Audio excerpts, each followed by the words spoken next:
Hier, du continent, le chef de l'État a présenté sa vision de la transformation du secteur minier de la RDC. Le président Félix-Antoine Tshisekedi Tshilombo a toujours soutenu l'idée d'avoir des industries locales, des transformations de produits miniers afin de permettre aux populations africaines de bénéficier de plus d'avantages, des richesses du sous-sol de leur pays. Le chef de l'État a aussi présenté les opportunités d'investissement dans le secteur minier tout en offrant un pacte de confiance aux potentiels investisseurs. Excellence, Monsieur le Président de la République sud-africaine, cher Cyril, Mesdames et Messieurs les membres du gouvernement, Monsieur le Président du comité d'organisation de la conférence Investing in Mining Indaba 2023, Mesdames et Messieurs les chefs d'entreprise, distingués invités, Mesdames et Messieurs. Avant toute chose, je voudrais remercier les organisateurs de ces assises du Mining Indaba, dont le thème de l'édition 2023 est libéraliser le futur de l'investissement minier en Afrique, stabilité, sécurité et approvisionnement. Je tiens également à remercier le pays hôte et particulièrement le président Cyril Ramaphosa, président de la République sœur sud-africaine, pour l'accueil chaleureux et l'hospitalité qui nous ont été réservés depuis notre arrivée. Ceci est l'expression des relations fraternelles existant entre nos deux pays. Ce privilège qui m'est accordé de prendre la parole du haut de cette tribune traduit non seulement la nature des relations que nous partageons avec le peuple sud-africain, mais également l'objectif commun que nous avons en cette période d'utiliser le secteur minier pour changer le cours des événements et relancer notre croissance économique. Indaba Mining est sans nul doute le plus grand forum d'investissement minier africain dans le monde. La présence de chacun d'entre vous témoigne du rôle combien important que joue et doit continuer à jouer le secteur minier pour le développement de nos pays respectifs, mais aussi pour le développement de notre continent. Excellence, Monsieur le Président, Mesdames et Messieurs, point n'est besoin de rappeler ici que mon pays, la République démocratique du Congo, est connu pour son potentiel minier, représentant 1100 différentes substances minérales.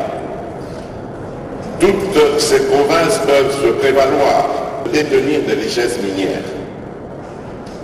Et en cette période de changement climatique, la République démocratique du Congo se révèle comme un État solution par ces minerais stratégiques que sont le cobalt, le coltan, le germanium et le lithium, pour garantir une meilleure transition écologique et énergétique. C'est donc une destination de choix qui offre d'innombrables opportunités. Financiers, exploitants miniers, équipementiers, sous-traitants, recycleurs, chacun peut y trouver sa part. Cependant, il est triste de constater que cette abondante dotation naturelle n'a toujours pas profité au pays, encore moins à l'Afrique, en raison de questions de mauvaise gouvernance enracinées depuis des décennies, mais aussi en raison d'une insécurité savamment orchestrée par des puissances obscures, avides de nos richesses naturelles, comme c'est le cas présentement dans la partie est du pays, en l'occurrence la province de l'Ituri et celle du Nord Kivu, avec le mouvement armé le M23, qui n'est autre qu'un déguisement d'un voisin belliqueux, le Rwanda, obnubilé par nos richesses, mais malheureusement maladroit dans sa méthode pour y accéder, préférant la guerre plutôt qu'un cadre paisible d'échanges fructueux, gagnant-gagnant.